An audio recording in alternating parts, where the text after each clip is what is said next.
Hello students, कैसे हैं आप। तो आज मैं एक वीडियो लेकर के आया हूं जिसमें मैं रेक्टिलिनियर मोशन के कुछ क्वेश्चन सॉल्व करने वाला हूं। ठीक है ना। तो देखते हैं इन क्वेश्चंस को। सबसे पहला जो क्वेश्चन यहां पर अपने को दिया हुआ है वो देखो। तो ये कह रहे हैं कि the position of body is given by x is equal to this. ठीक है, x is equal to AT plus 4BT cube, है ना। a और b कुछ कॉन्स्टेंट्स है और t जो है वो टाइम को रिप्रेजेंट कर रहा है, x पोजीशन को रिप्रेजेंट कर रहा है। Find the acceleration as a function of time. तो मुझे बताना है acceleration as a function of time. तो सबसे पहले मैं ऐसा लिख सकता हूं कि x is equal to AT plus 4BT cube. ठीक है ना। अब एक्सेलरेशन भी बताना है, वेलोसिटी भी बतानी है और एक्सेलरेशन है t इज इक्वल टू 5। तीन चीजें हमको यहां पर पूछी हैं, तो तीनों को बताते हैं। तो हमें पता है कि भाई पोजीशन का जो डेरिवेटिव होता है वो क्या होता है, वेलोसिटी होता है। तो पोजीशन का डेरिवेटिव, x का डेरिवेटिव, तो मैं ऐसे लिख सकता हूं v is equal to dx by dt।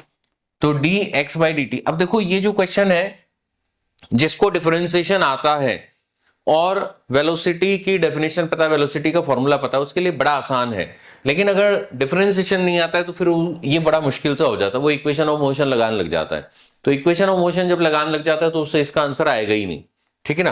तो यहां पर v is equal to dx by dt करेंगे। अब dx बाई dt करेंगे तो d by dt of x कितना है, ये है। तो x है हमारा AT प्लस 4BT क्यूब, ये है। इसको जब मैं डिफरेंशिएट करूंगा तो यहां पर a आ जाएगा और t का डिफरेंशिएशन 0 हो जाएगा। इसको मैं ऐसे लिखूंगा a। बहुत ही देखो, बिल्कुल बेसिक से मैं बता रहा हूं, जैसे बिल्कुल कोई पहली बार पढ़ रहा हो ना, उसको भी समझ में आए उस तरह से मैं बता रहा हूं। तो a कांस्टेंट है, बाहर आ जाएगा, फिर t का डिफरेंशिएशन प्लस 4b कांस्टेंट है, वो बाहर आ जाएगा, फिर d by dt of t cube, है ना। क्योंकि जैसे 11th क्लास में पहली बार कोई आता है तो उसको डिफरेंशिएशन बहुत ज्यादा वो कंफर्टेबल नहीं होता डिफरेंशिएशन में। तो डिफरेंशिएशन के भी जो स्टेप्स हैं उनको भी मैं कोशिश कर रहा हूं कि एक एक स्टेप को बहुत बारीकी से रखूं। ठीक है ना। तो यहां पर a आ जाएगा और t का डिफरेंशिएशन t के रेस्पेक्ट में कितना हो जाएगा, 1 हो जाएगा, प्लस 4b। ठीक है ना। और t क्यूब का डिफरेंशिएशन x क्यूब का कितना होता है, 3x स्क्वायर। ठीक है ना, x के रेस्पेक्ट में। तो t क्यूब का t के रेस्पेक्ट में कितना हो जाएगा, 3t स्क्वायर। तो 3t 3 माइनस 1, है ना। x पावर n का रूल लगा है, nx n माइनस 1। तो ये आ जाएगा हमारे पास a प्लस 12BT स्क्वायर। ठीक है ना। ये क्या आया है, ये आया है वेलोसिटी, ये वेलोसिटी आ चुकी। अब वेलोसिटी के बाद मुझे क्या चाहिए, एक्सेलरेशन चाहिए। तो अब एक्सेलरेशन कितना होगा, ये वेलोसिटी है एट टाइम t। ठीक है ना। टाइम डिपेंडेंट वेलोसिटी इसके पास आ रही है। अब मैं चाहता हूं एक्सेलरेशन, तो एक्सेलरेशन कितना होता है, dv बाई dt या d by dt of v, एक ही बात है कैसे भी लिखें। तो d by dt of v कितना है, a प्लस 12BT स्क्वायर। ठीक है। तो a का differentiation d by dt of a plus 12b d by dt of t square. तो ये हो जाएगा 0 प्लस 12b।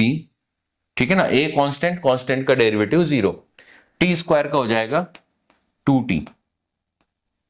ठीक है। तो ये कितना आ गया मेरे पास, 24BT। ये आ गया acceleration as a function of time. अब मुझे चाहिए acceleration at t is equal to 5 second. तो ये तो कितना आया, ये आया मेरे पास AT। ठीक है ना। मैं क्या चाह रहा हूं, मैं चाह रहा हूं A5। तो A5 के लिए t की वैल्यू में कितनी रख दूंगा, 5 रख दूंगा। ठीक है ना। 24b इंटू 5, तो ये कितना आ जाएगा, 120b। अब x और t की जैसी यूनिट दी हो हमको, तो उसके अकॉर्डिंग यहां पर यूनिट्स बन जाएंगी। मान लो x की यूनिट है मीटर और t की यूनिट है सेकंड, तो metre per second square acceleration की यूनिट और मीटर पर सेकंड वेलोसिटी की यूनिट हो जाएगी। तो इस तरह से इस क्वेश्चन को सॉल्व कर सकते हैं। शुरू में थोड़ा हमें अजीब सा लगता है कि क्या हो रहा है ना, क्योंकि डिफरेंशिएशन पहली बार 11th में फिजिक्स में देखने को मिलता है हमको। तो लेकिन एक दो क्वेश्चन करने के बाद हमें ये लगेगा कि बहुत इजी क्वेश्चन है, इनमें कुछ भी नहीं करना, बस हमको डिफरेंशिएशन अच्छे से आना चाहिए। ठीक है ना, नोट कर लो, इसको नोट करना चाहो तो, और कमेंट में लिख के बता भी सकते हैं कि कितने लोगों को मेरे सॉल्व करने से पहले उनका आंसर आ गया था। ठीक है, चलो आगे बढ़ते हैं अब नेक्स्ट क्वेश्चन पे।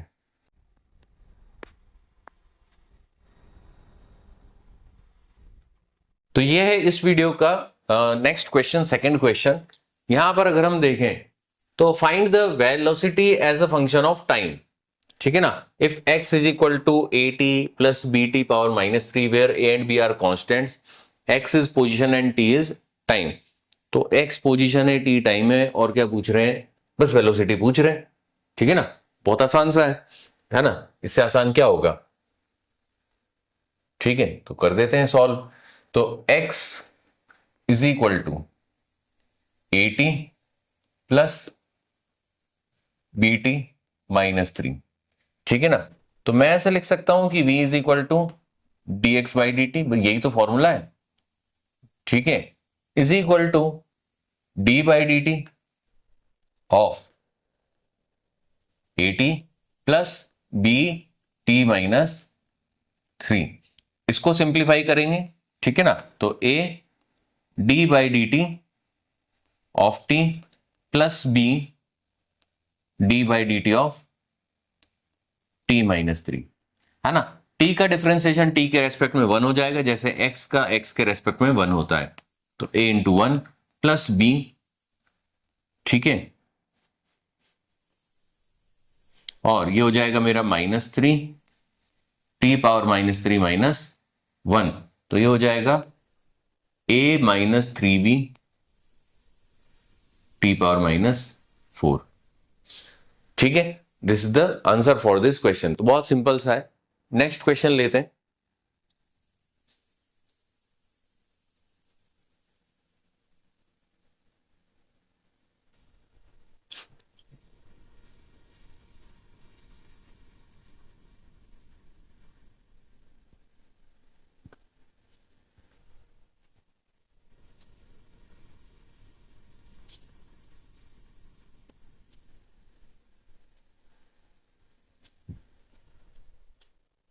ठीक है, तो ये है नेक्स्ट क्वेश्चन, इसको देखते हैं, अपन पढ़ते हैं। An athlete takes 2 seconds to reach his maximum speed 18 km per hour after starting from rest. What is the magnitude of average acceleration? ठीक है, बहुत अच्छी बात है, सॉल्व करते हैं इसको। तो इसको सॉल्व करने के लिए सबसे पहले देखो, यहां पर लिखा है आफ्टर स्टार्टिंग फ्रॉम रेस्ट, मतलब v0 is equal to 0। Initial velocity उसकी कैसी है, 0 है ना। Takes 2 second to reach is maximum speed 18 kilometre per hour. तो मैं ऐसा लिख सकता हूं कि जो v2 है वो कितना है, 18 किलोमीटर पर आवर, मतलब 18 इंटू मीटर पर सेकेंड में कन्वर्ट करने के लिए क्या करेंगे, 5/18 से मल्टीप्लाई करेंगे।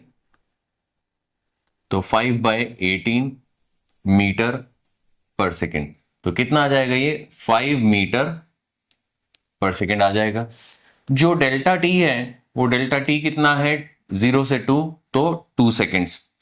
अब एवरेज एक्सेलरेशन का फॉर्मूला हमारे पास है ना, आप लोगों के पास भी होगा, ठीक है ना, क्योंकि मेरी संपत्ति तो है नहीं, है ना। तो ये फॉर्मूला तो सबके लिए हर किताब में दिया होता है, मैंने तो बनाया नहीं है ना, काफी समय से बना हुआ है। तो v2 माइनस v0 अपॉन 2, तो v2 कितना है, v2 है 5 और v0 कितना है, 0 अपॉन 2। ठीक है, तो ये कितना आ जाएगा, 5/2। This is the answer. Unit क्या होगी, मीटर पर सेकेंड स्क्वायर, ये इसकी यूनिट होगी। ठीक है, चलो आगे बढ़ते हैं, नेक्स्ट क्वेश्चन लेते हैं। तो ये इस वीडियो का अब नेक्स्ट क्वेश्चन हम ले रहे हैं। थोड़ा सा ये दिमाग लगाने वाला है, विजुअलाइज करने वाला, बहुत अच्छा क्वेश्चन है ये। ठीक है ना, तो सबसे पहले क्वेश्चन पढ़ते हैं अपन। A boy starts towards east with uniform speed 5 meter per second after t is equal to 2 second he turns right, ऐसे कुछ कुछ कह रहे हैं। पूरा एक साथ पढ़ोगे कुछ भी याद नहीं रहने वाला, तो पूरा एक साथ पढ़ने का कभी इसको फायदा नहीं होगा। मान लो कोई कहे मैं तो पहले पूरा क्वेश्चन पढ़ लूं, अब ऐसे 10 बार पढ़ लो, कुछ भी याद नहीं रहने वाला। जैसे जैसे पढ़ते जाओ, ड्रॉ करते जाओ। सबसे पहली चीज उन्होंने ईस्ट वेस्ट नॉर्थ साउथ का रेफरेंस ले लिया, तो सबसे पहला काम हमारा है कि हम ईस्ट वेस्ट और नॉर्थ साउथ ड्रॉ कर दें। तो ईस्ट वेस्ट नॉर्थ साउथ अगर ड्रॉ करें तो अब हम इसको सॉल्व करना स्टार्ट कर रहे हैं यहां से। तो ये मैंने ईस्ट वेस्ट नॉर्थ साउथ बनाता हूं, इस तरफ ईस्ट होता है, इस तरफ वेस्ट होता है, ये नॉर्थ और ये साउथ, ठीक है ना। नॉर्थ वैसे ऊपर नहीं होता, लेकिन बोर्ड पर जब हम बनाएंगे तो बोर्ड पर हमें मजबूरी है कि ऊपर बनाना पड़ेगा। अदरवाइज जब हम कॉपी में बनाते हैं तो वो बिल्कुल सही होता है, क्योंकि ईस्ट वेस्ट नॉर्थ साउथ चारों डायरेक्शन कैसी हैं, हॉरिजॉन्टल डायरेक्शंस हैं। अब खैर चलो अब आगे बढ़ते हैं। तो क्या कहा जा रहा है, ऐसा कहा जा रहा है कि भाई ये जो है अपना बॉय, ये कहां जा रहा है, 5 मीटर पर सेकंड से जा रहा है t is equal to 2 seconds तक। किधर जा रहा है, टुवर्ड्स ईस्ट।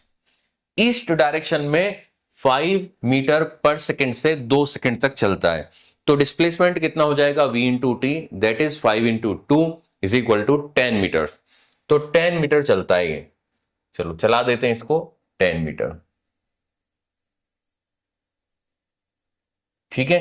तो ये हो गया v is equal to 5, delta t is equal to 2 और s इज इक्वल टू 10, ठीक है ना। सब कुछ ऐसा यूनिट में है, तो मैं यूनिट नहीं लिख रहा हूं, बहुत जगह चाहिए होती है यूनिट लिखने के लिए। फिर क्या कर रहा है ये, अब आफ्टर 2 सेकेंड्स ही टर्न्स राइट, ठीक है ना। ऐसे जा रहा था, इस तरह से जा रहा था। राइट हैंड कौन सा है, ये है, तो इस साइड मुड़ जाएगा ऐसे, तो नीचे आ जाएगा। बात समझ में आ रही मेरी, ऐसे फील करना पड़ेगा हमको, कॉपी में थोड़ा आसान हो जाएगा आपके लिए, ठीक है ना। तो अब राइट में मुड़ता है और 40 मीटर चलता है। 40 मीटर कितनी स्पीड से चलता है, सेम स्पीड से, ये बड़ी अच्छी बात है। तो 40 मीटर अगर सेम स्पीड से चलता है तो यहां पर 40 मीटर सबसे पहले, तो अब ये 10 मीटर है, तो 40 कैसा होगा, 10 से 4 गुना होगा, तो 4 गुना बनाना चाहिए हमको, है ना। तो अब ऐसा नहीं है कि हम स्केल से नाप के 4 गुना करेंगे, लेकिन कम से कम इतना ध्यान रखें कि वो 10 से तो बड़ा हो, ऐसा ना हो कोई इतना सा बना दे। अब इतना सा बना दिया तो उसका आंसर नहीं आने वाला, पक्की बात है, ठीक है ना। क्योंकि वैल्यूज का भी तो कोई सिग्निफिकेंस है ना, ऐसे थोड़ी कि हम कुछ भी कर दें। तो 4 गुना कोशिश करें देखने में वो 4 गुना लगे, नहीं भी लगे तो भी कम से कम 10 से तो बड़ा लगे। तो इस तरह से, ठीक है, ये हो गया हमारा 40, ठीक है ना, इस तरह से।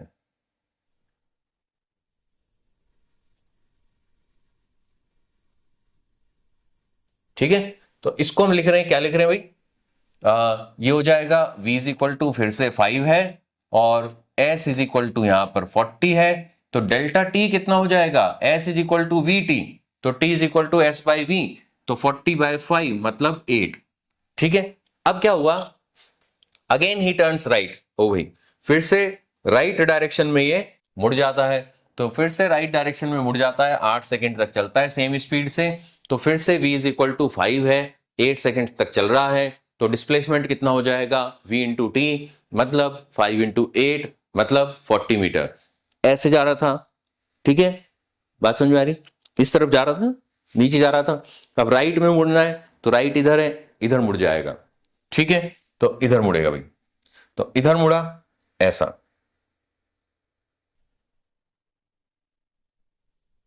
इस तरह से, ठीक है ना। तो ये कितना हो गया अपना, ये हो गया अपना v is equal to 5, t is equal to 8 और s इज इक्वल टू 40, ठीक है, ये आ गया।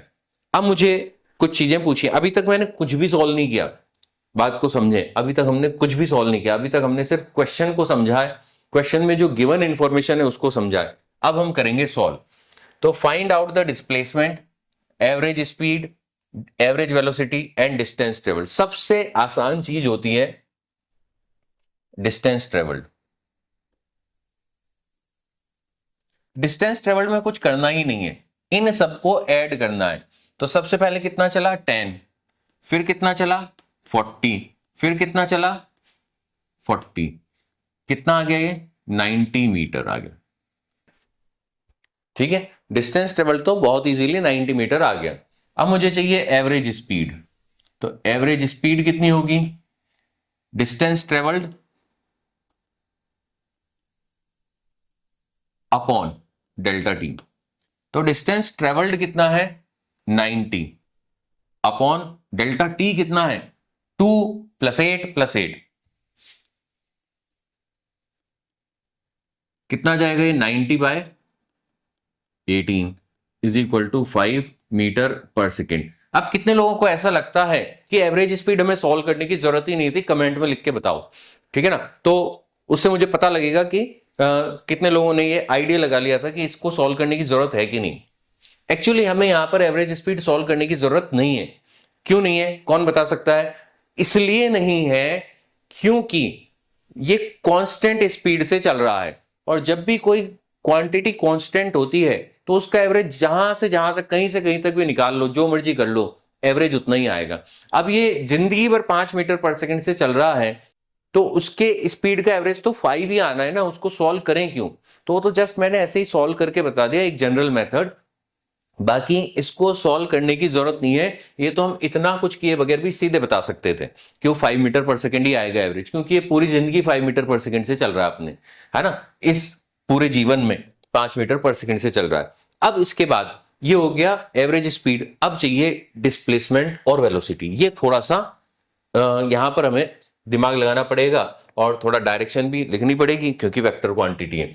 तो अब यहां पर डिस्प्लेसमेंट चाहिए। डिस्प्लेसमेंट क्या होता है? इनिशियल से फाइनल। ये इनिशियल पॉइंट है और ये फाइनल पॉइंट है। तो अब यहां पर देखो,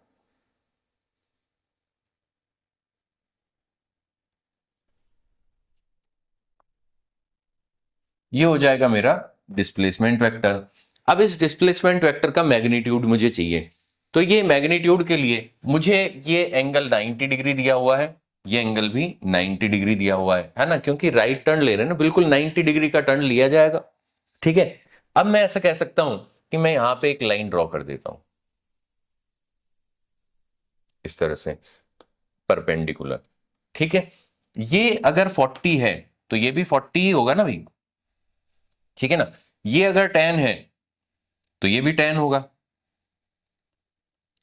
अगर ये 10 है, ये पूरा कितना था 40 था, तो ये जो बचा हुआ है, ये बचा हुआ पोर्शन कितना हो जाएगा?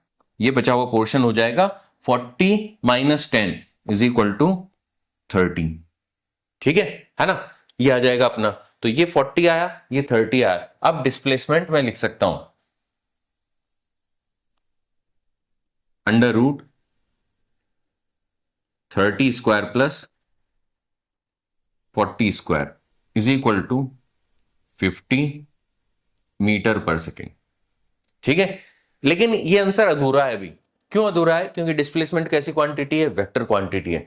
तो डिस्प्लेसमेंट जब वेक्टर क्वांटिटी है तो उस वेक्टर क्वांटिटी का डायरेक्शन हमें बताना पड़ेगा, अगर बताया जा सकता है तो क्या यहां पर बताया जा सकता है? बिल्कुल बताया जा सकता है, क्योंकि जो इंफॉर्मेशन है वो हमें ईस्ट वेस्ट नॉर्थ साउथ में दी है। तो जब भी ईस्ट वेस्ट नॉर्थ साउथ या फिर XYZ इस तरह से इंफॉर्मेशन दी होगी, इसका मतलब है फाइनल आंसर की जो एक्सपेक्टेशन है क्वेश्चन बनाने वाले की, वो विद डायरेक्शन है, वो हमें बताना ही पड़ेगा, अदरवाइज पूरे मार्क्स नहीं मिलेंगे। तो अब डायरेक्शन बताया जाए, तो ये एक राइट एंगल ट्राइंगल है। कैसा राइट एंगल ट्राइंगल है? 3 4 5 का राइट एंगल ट्राइंगल है। मतलब ये जो एंगल है ये कितना हो जाएगा 37 डिग्री। 3 के सामने 37, 4 के सामने 53, तो ये वाला हो जाएगा 53 डिग्री। तो मैं ऐसा लिख सकता हूं, यहां पे डायरेक्शन लिख सकता हूं एट 37 डिग्री।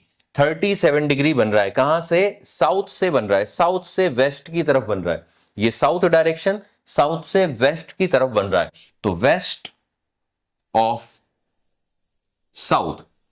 ठीक है ना। दूसरा ऐसे भी कह सकते हैं कि वेस्ट से साउथ की तरफ 53 बन रहा है, तो 53 डिग्री साउथ ऑफ वेस्ट, तो 53 डिग्री साउथ ऑफ वेस्ट, ये भी इसका आंसर हो सकता है। तो ये दोनों तरह से डायरेक्शन दिया जा सकता है, दोनों तरह से आना चाहिए हमको, हमें नहीं पता ऑप्शन में कैसे दे दें, ठीक है ना, उनकी मर्जी कैसे भी दे सकते हैं। अब डिस्प्लेसमेंट के बाद चाहिए हमको एवरेज वेलोसिटी। तो एवरेज वेलोसिटी तो बहुत ही आसान है। क्यों आसान है? क्योंकि डिस्प्लेसमेंट आ चुका है, डिस्प्लेसमेंट को डेल्टा टी से डिवाइड कर देंगे, तो डिस्प्लेसमेंट कितना है 50 अपॉन डेल्टा टी कितना है, डेल्टा टी हमारा 18, तो ये हो जाएगा 25/9 मीटर पर सेकेंड, और यही दोनों आ जाएंगे एट जो डिस्प्लेसमेंट का डायरेक्शन वही वेलोसिटी का डायरेक्शन। क्यों? क्योंकि डिस्प्लेसमेंट को हमने एक पॉजिटिव नंबर से डिवाइड किया है, तो पॉजिटिव नंबर से जब डिवाइड करेंगे तो वेक्टर का डायरेक्शन तो चेंज होने वाला नहीं है। अगर किसी वेक्टर को नेगेटिव नंबर से डिवाइड किया जाए तो फिर उसका डायरेक्शन क्या हो जाएगा, बदल जाएगा। कैसे बदल जाएगा? रिवर्स हो जाएगा। यहां पर पॉजिटिव से डिवाइड किया जा रहा है 37 डिग्री वेस्ट ऑफ साउथ और 53 डिग्री साउथ ऑफ वेस्ट, ठीक है भाई। तो इस तरह से इस क्वेश्चन को हम पूरा सॉल्व कर सकते हैं, ठीक है ना। बहुत आसान सा क्वेश्चन है। कोई भी क्वेश्चन पहली बार में मुश्किल लगता है, लेकिन जब हम उसको दोबारा करते हैं और आसान लगता है, तीसरी बार करेंगे और आसान लगेगा। तो ऐसा नहीं होता कि कोई क्वेश्चन सिंपल है कोई टफ है, वो भी होता है, बट ज्यादातर क्वेश्चन में सिंपल और टफ लगने का सबसे बड़ा रीजन होता है कि वो हमने पहले किया है कि नहीं किया है। चलो नेक्स्ट क्वेश्चन लेते हैं अब अपन।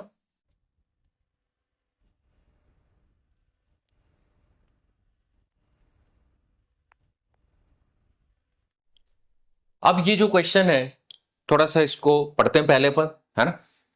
The displacement of body is given by 2s is equal to gt square where g is the constant. g का मतलब यहां पे उन्होंने एक्सेलरेशन ड्यू टू ग्रेविटी नहीं कहा, g कोई कांस्टेंट है। The velocity of the body at any time t is, तो यहां पर उन्होंने डिस्प्लेसमेंट दिया है और वेलोसिटी पूछी है। करते हैं इसको। तो मुझे कहा है कि भाई 2s is equal to gt square, ठीक है ना। तो s is equal to g/2 और टी स्क्वायर, ठीक है, ऐसा दे दिया। अब v क्या होता है? वेलोसिटी होती है ds/dt, तो ds/dt कितना हो जाएगा g/2 और d/dt ऑफ टी स्क्वायर। इसका डिफरेंशिएशन कर दिया, g/2 कांस्टेंट है तो बाहर आ गया, और टी स्क्वायर का डिफरेंशिएशन हो जाएगा, कितना आ जाएगा g/2 और टी स्क्वायर का 2t 2 - 1, ठीक है। तो ये 2 और 2 कैंसिल हो जाएंगे, ठीक है। तो यहां से आ जाएगा हमारे पास g और t की पावर 1, तो gt, है ना। तो इसका करेक्ट आंसर क्या हो गया? ए ऑप्शन इसका करेक्ट आंसर हो गया gt, ठीक है भाई। चलो